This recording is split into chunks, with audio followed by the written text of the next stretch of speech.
portal news for Alabama, and this is the one everyone's been waiting on, guys. Caleb Downs in the portal. Yeah, second-team All-American, probably the best freshman in all of college football, and arguably the most talented guy on Alabama's roster right now, a guy that Kirby Smart and the Dogs were on, I don't know, going back freshman, sophomore year of high school. They thought that they had him originally, and now with T-Rob going to Athens, his position coach, if you're an Alabama fan, you got, and I know Ohio State is going to be in the mix, and look, they've made a splash on the transfer portal this year, the last couple of weeks, but you got to feel like he is, if you had to put money on it, Georgia Bulldog next year? I would put money on him being a Georgia Bulldog next year. Outside chance that, maybe Charles Kelly could get a conversation with him at Auburn, maybe Ohio State, maybe a little Notre Dame, but I would put 97% that he's with T-Rob over at Georgia. Yeah, Brown, a guy like Caleb Downs, who had success at a program that played in the Rose Bowl and lost in overtime to the eventual national champion, you really don't go into the portal once the head coach has been announced unless you're serious about leaving, right? Normally you would, there's one of two things. You're either serious about leaving or you are trying to determine your value to your current school. In other words, I know what my value was for me to come here. What is my value for me now to stay here in this situation? A negotiation tool. But I don't think you would have to enter the portal if you're Caleb Downs for that. I think all you'd have to do is say you're thinking about it. Yeah, I would think that was maybe the first phone call or conversation that Kalen DeBoer probably had was with a guy like Caleb Downs. Hey, we want you here. We're going to do anything we can to keep you. What do we need to keep you? In fact, as soon as the private plane pilot said, all right, we are up and you can use your devices now, he should have been like, hey, Caleb Downs, it's Coach DeBoer. I'm just over the airspace in Seattle. I'll be there in 4 hours. Can we get together? So his primary recruiter to Alabama was Charles Kelly. And T-Rob. His secondary recruiter to Alabama was Travaris Robinson. That's according to On3. Yeah, I don't know if you know these guys are not in Tuscaloosa. Where are they, Lance? Well, Kelly is down on the plains, and T-Rob is over in Athens. His finalist, according to On3, they gave him a 16% chance of going to Ohio State, 9% chance of going to Georgia, where his primary recruiter was Will Muschamp, still at Georgia analyst.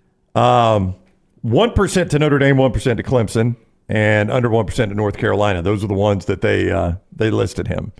So, if you're an Alabama fan today, I think you probably look at that list and say, well, his primary recruiter was at Georgia is still there, and the guy that was a secondary recruiter at Alabama is now at Georgia. That's probably one you want to watch. Yeah, that's exactly right. And I will tell you this. You look at Alabama, and Brown and I were talking about this. Mike Rodak sort of puts it out there on a nice Twitter format here for you this morning.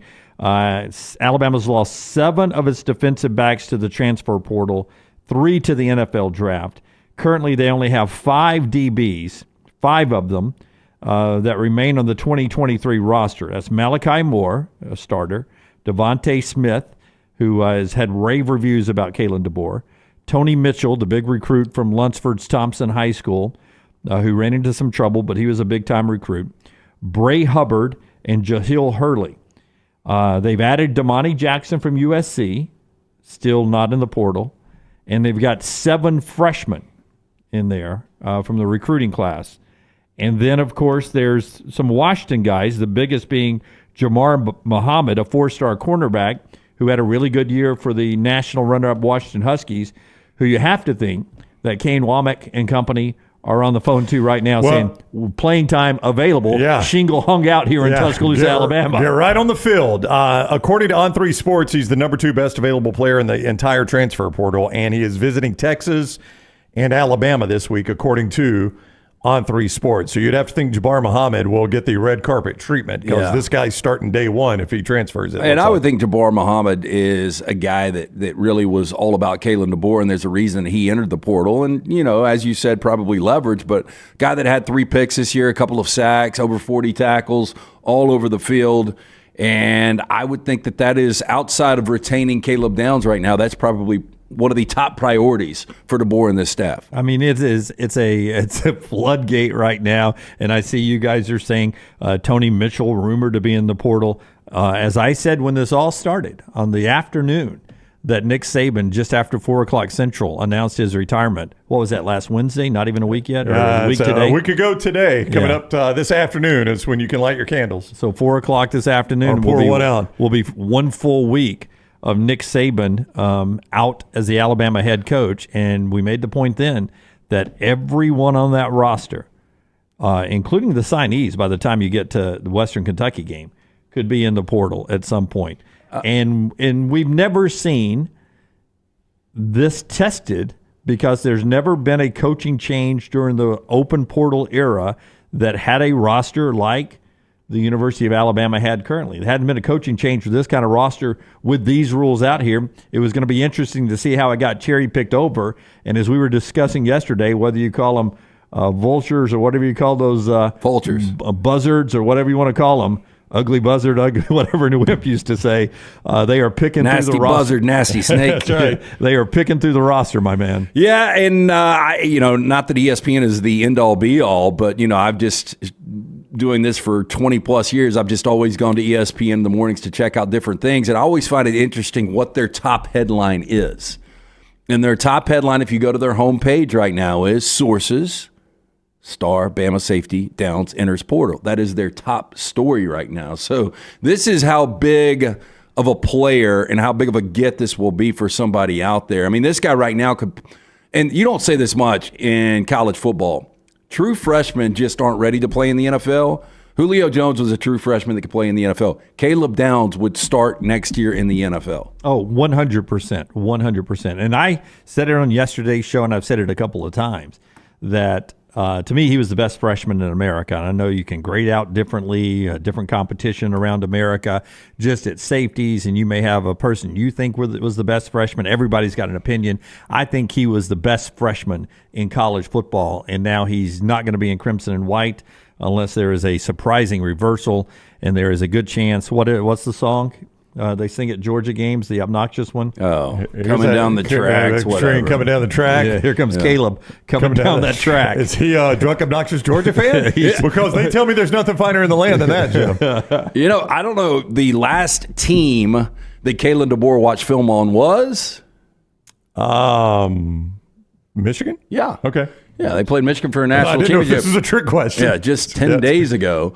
And, I don't know what nobody can get in the mind of Jim Harbaugh. I don't think anybody wants to get into the mind of Jim Harbaugh. Sometimes but I'm not certain Jim's there. Interviewing with the Atlanta Falcons today, so he's making his rounds around the NFL, and I don't think he has made his decision yet. But if he takes off, we've talked about this, talking about picking over a roster. And look, there's a good amount of those guys that will go to the NFL, but DeBoer probably saw some guys that he liked on that roster when he was scouting it out. So those doors are going to be open for 30 days possibly. Well, what was the biggest job opening last offseason? I mean, there wasn't like a tremendous... See, who was a first-year coach this past year? It wasn't a big one, was there? No. I'm just trying to think of... Wisconsin? Move. I mean, I was just trying... Brian Kelly, this was his second This is year two. Yeah. So you go back, and I was trying to remember, frankly, when the 30-day window thing started. But the thing you also have to remember is most of those job openings we're talking about, like Texas A&M and Wisconsin and stuff like that, it came before the bowl game. Everybody's in the transfer portal up until the national championship game. Louisville and Wisconsin are the only ones. So, but all those happen, and to Jim's point, rarely does a good roster job come open at this time. And this is the first time we've seen this happen, really. This is the first time this 30-day window has been tested to this degree, because Alabama was in the semifinals and Nick Saban did not retire until 2 days after the national championship game. So the transfer portal opens right at conference championship weekend. It stays open for 30 days there. So most of those coaching changes occurred during that time. So everybody can enter the transfer portal. This is just very unique that this is being tested this way. And I would have to say, if this is the first test of it, this is an important story to follow. Now, I don't know how often you're going to run into this. How often are you going to have ultra-successsul coach, ultra-successful program, still in really good shape, and the coach leave? It would take Kirby going to the NFL or retiring. But that's the only other roster right now you can compare this to. Yep. A little bit of Ohio State. A little bit of Harbaugh going to the NFL. There's still some good guys you can pick on that roster, no doubt. There is, but not to the level we're talking about that's in Athens, Georgia. that's in Tuscaloosa, that's in Columbus. Now that's in Texas. Yeah. Day gets fired next year. I mean, if Day was to go 8-4, miss 12-team playoff, I think he's probably but out. even then, that firing probably occurs while everybody's portal window is open. That's my point. It rarely gets to January now where you've got this situation. Yeah. It takes a successful coach retiring for a situation like this to occur. Yeah, the roster's not great, but if Lincoln Riley was to take one of these NFL jobs, There'd be some guys. There'd be some guys, right? Okay, I'm only half joking when I ask this question, and this can be our Johnson RV question of the day. Can Alabama field a team next year? I mean, how many guys are left on the roster right now? How many are totally have gone into the portal? 21, 22? I got 21 players In the portal? in the portal. And then you 15 before Saban and 7 Yeah. afterwards. And you 22, probably that's 22. graduated or lost to the NFL 15 or 20. Yep. So that's 42. Of 85 That's scholarships. roughly half a roster. Yeah. Now you're going to backfill with 25 incoming recruits, 25-ish. I don't know exactly how many were in Alabama signing class. Yeah, and I'd be surprised if he doesn't get 5 out of the portal. Yeah. But you're still net loss at that point. And at this point, I guess Kalen DeBoer would have the right, like Butch Jones, to say, it's the first time these guys have ever been on an airplane. This team never has met one another. It's going to be the youngest team ever, man. Kane Womack was the defensive coordinator announced from South Alabama as a head coach. Last night, or yesterday afternoon, you get Maurice Lindquist, Mo Lindquist, who played at Baylor. He's from the state of Texas, which is very important. Apparently a dog recruiter. Was the head coach at Buffalo, so another head coach joining the coaching staff there. Will be co-defensive coordinator with Kane. The hire gets rave reviews. But as Stewart is saying over in the chat room, not really worried about the hires right now, more worried about player retention and bringing players back. Should note that just because you're in the portal doesn't mean you have to leave Alabama. Got to say that every time, but still, it is a it's these guys have to recruit, and they've got to get some people out of the portal and got to try to keep the guys they can at this point. Yeah, the Lindquist hire, though, I mean, the good news there is he does have multiple spells in the SEC. You look at was a safeties coach, Mississippi State, cornerbacks coach, Texas A&M. He's got NFL experience, and apparently the guy can recruit. I really don't know much about him. I watched Buffalo a couple of times during MAC shit on Tuesday and Wednesday nights. They weren't good this year. So he didn't really have success as a head coach over the last couple of years, but he's respected as a positions coach, and he's respected as a guy that can recruit and knows the South. So we'll see what happens there. I have been told, though, that the next couple of weeks could be bad for Alabama. Oh, you're saying more portal? Could be, yeah. I think it's a black hole over there. I mean, what's left? I mean, there's players on that roster. Not many, 45, I think is what Jim just said. I mean, what's left?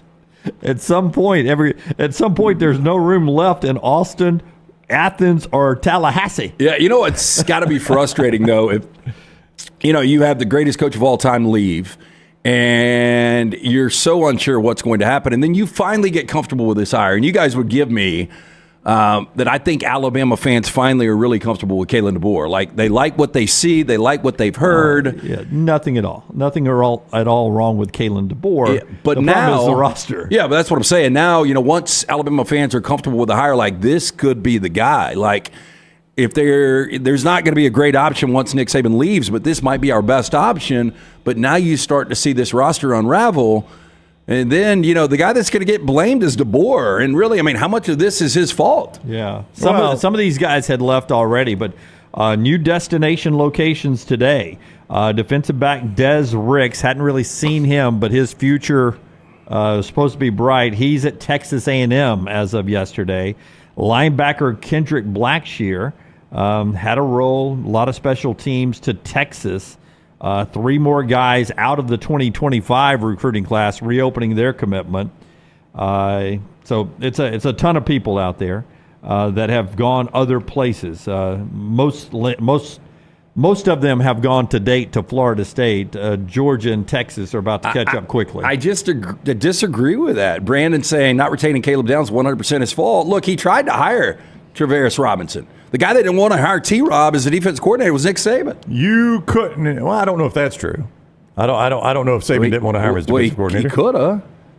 Well, I think he was retiring. Yeah, I think he had. I mean, but you don't think if he said, "Hey, you're our defensive coordinator at least right now," that's Kalen DeBoer, whether or not he wants to keep you or not? No, I think that was already in place because.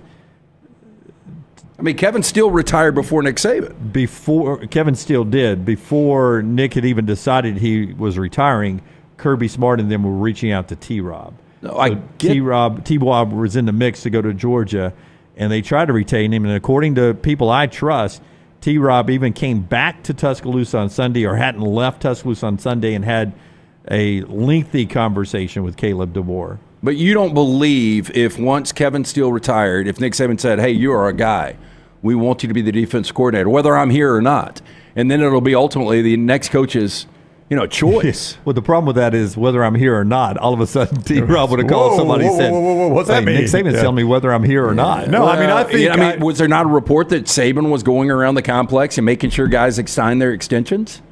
I did not hear. I mean, I'm not saying there wasn't. I did not hear that. Yeah. The discussion I had heard from T-Rob on the T-Rob side, and again, I'm not reporting this, just what I had heard, is he wanted a multi-year extension, and the extension that was offered him was 1 year on what he had. You guys remember DeJuan Wagner? I do.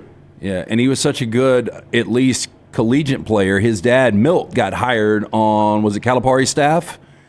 And somebody is pointing out that the only reason Kirby hired T-Rob was for Downs. Oh, I don't believe that. Well, I don't believe it either, but that was a big part of it. But though. Even if it was, yeah, I mean, is it worth it? I mean, we've seen. Yes, it's worth it. I mean, I'd Houston was Downs' dad to get him to come to my team. Allen Houston was so good, and I don't remember who Tennessee's AD was. They hired a very average basketball coach to get one of the best players in SEC history. And by the way, that was not worth it. Probably not. I mean, they were awful. You don't hire him as a head guy. Well, I know, but they were awful. Yeah. I mean, they had one of the best players in SEC history and did squat with him. Well, I think they were like a 500 team, and he would score 40 every game. Oh, I know. He was terrific, but he's all they had. I know nothing about Caleb's family members, but whoever is his favorite family member, right. If I was Kane Womack, he'd be my DB coach, or she'd be my DB coach today. I would make headlines. First female DB coach in power football. I mean, there were a lot of people that thought T-Rob was calling the defensive signals. I think Lane Kiffin among them. This year, and Alabama's defense improved. So, I mean, I would think it's unfair to characterize this hire as only to get Caleb Downs. I think T-Rob is a valued coach. I think he knows what he's doing. He's an excellent recruiter. So, I think he makes Georgia's coaching staff, which was already fantastic, better. And I would say to this, Lance, I think even if Nick Saban named him defensive coordinator, when Nick Saban announces his retirement, there's no guarantee that Kalen DeBoer is going to keep that hire. No. So, I mean, he could have ended up at Georgia either way. I have no idea. A lot of people are blaming the collective, too. Look, the collective's only got so much money. I'll say this about the collective. Once Nick Saban retired and Kalen DeBoer was hired, you've seen the numbers of the collective go through the roof. Yeah, but this is also the first time you're going to need the collective, right? Yeah, I mean, Nick Saban took care of a lot of this himself. His name, got you in the conversations, and I think that's one of the reasons that people are like, shit, now we've got to jump in. So you think the collective, the donations have gone way up? Well, I don't know if they've gone way up. I know the numbers have. I think the numbers have grown. We talked to, we had Suttles on Bama and Bourbon, and you can check out the new Bama and Bourbon. It's up. Scotty put it up immediately on Monday. But I think it was 700 plus, so it might be like over 1,000 new members. Right. Yeah. But that could be low tier membership. Well, you don't know. That's just memberships into Yay, Alabama. Just whatever. Because I think you can get a membership is. for $19 a month. But I would think $19 doesn't get me in the conversation with Caleb. No, probably not. But 19 times $119. $119 donations. Yeah, get you a month. A lot of them. A lot. Get you a month of Caleb Downs. Yeah. Either watch a playoff game on Peacock or help. I'll tell you this: like as a Rams Caleb fan, Downs. And I still can't get over. I cannot believe. I was thinking about just driving up our hill that's not icy now. That Tampa and Green Bay are still in the postseason. Anyway, like DeMarcus Robinson ended up being a really good fourth option for the Rams. And teams are going to come after him. I'd throw $100 of my own money in to keep him next year. Yeah, I really would. And that's just $100 of my money for a fourth receiver. Yeah, I'm with you. Like Christian Wilkins is a free agent. Yeah, Miami defensive tackle. Would you throw $100 at If him? the Dolphins are like, we need every fan to give $20, I'd do that in a heartbeat. Yeah. I love Christian Wilkins. My second favorite Dolphin. I'd throw $100 to somebody in Detroit to hit Jared Goff on a kneecap before the game. I'll this just weekend. say this, and it's got pull up the Yay Alabama, and you can go through these numbers, Dunaway. But going to a game day in Tuscaloosa on a Saturday, I see how important it is to all of these fans. And it sucks that you've got 18 and 19-year-olds jacking you up and shaking down their own programs, but that's the world we live in right now. So, I think it's well worth throwing in this money to the collective if you are a huge fan. So that says before tip-off, so I'm assuming that was a tweet last night. Am I right about that, Scott? Did that come last night? Okay, Scott says, yeah, last night before Alabama played Missouri. So, and I was having this conversation with somebody the other day because they were talking before Caleb Downs even entered the portal about how many guys were in, and Isaiah Bond started the ball rolling. And I said, this Alabama fans, this will probably be a wake-up call to them. I think Alabama's collective, and I know people in the chat room, say, oh, Alabama's a poverty program now. The next round thinks their collective was behind, guys. You can make all the jokes you want about it. It was behind. That was my point on the Saban was making up. I said it wrong. It was filling a lot of gaps. And that's what I was going to say is I think Alabama fans, this will be a wake-up call. This can only be construed as a shot at Kalen DeBoer, and it's not meant as one. But Kalen DeBoer is not Nick Saban in recruiting. Nick Saban covered up a lot of errors in recruiting, and Nick Saban covered up a lot of holes in a collective. And Kalen DeBoer will not be able to do that yet. Maybe if he's there 15 years, he could, but he can't yet. So this would probably be a wake-up call. I told somebody yesterday to Alabama fans that I have resisted this because I have thought Alabama football should be able to operate without the type of collective that Texas has or LSU has or anybody else has. And this is probably a wake-up call that I don't care how big your name is. I don't care if you're Alabama, you're Notre Dame, or you're Michigan. It's the way the game's played now. And you better participate or you're going to lose. And I wondered if it would be a wake-up call. And, I mean, those numbers tell you it's somewhat a one. Yeah, I don't know who you point the finger at, but you guys will give me this. When NIL started, there were like 4 or 5 different collectives in Birmingham, Tuscaloosa, all over the place for Alabama. And there was no organization. There was no direction. And look, they've got it organized now. Now, whether or not they've got the funds and the resources they need to retain and go out and get some of these players, that's yet to be decided. But you start to lose a bunch of players, that's when the money will start to come. If there was some way, anytime we start talking about Alabama portal over the next few days, since remember that old 30 for 30, the Bronx is burning? I do. It was about the one bad time the Yankees had, really, right? Was that what it was about? Well, no, I think it was the combination of the blackout in the summer. That's right. It was like 77, Summer of Sam was going on. Yeah. But the Yankees were good. They saved the city. They saved the city. That's right. My bad. But in this day and age, with everything seeming to be crumbling around the Alabama roster, if only we had flames that we could put on. Oh, no. Scotty's got flames now. Look out. So for the time being, when we're talking Alabama roster movement, should we light the flames up and have this conversation? Is that, Caleb? Flames can mean 2 things. Dumpster fire or hot en take. fuego. Yeah. We got a hot take. Because I do feel like there are some Auburn and Georgia and other fan bases that are sampling our show. Oh, we got sound with it. We got sound with it. We're top tier. Yeah. I mean, this does seem like we have some sampling from other fan bases that are coming here to watch the dynasty burn. Yeah. Rome is burning. So welcome in. And we continue to cover the Alabama portal news here live on the show. And as you can tell, the roster continues to burn right now. And Caleb Downs is the latest in the portal. Tuscaloosa is on fire.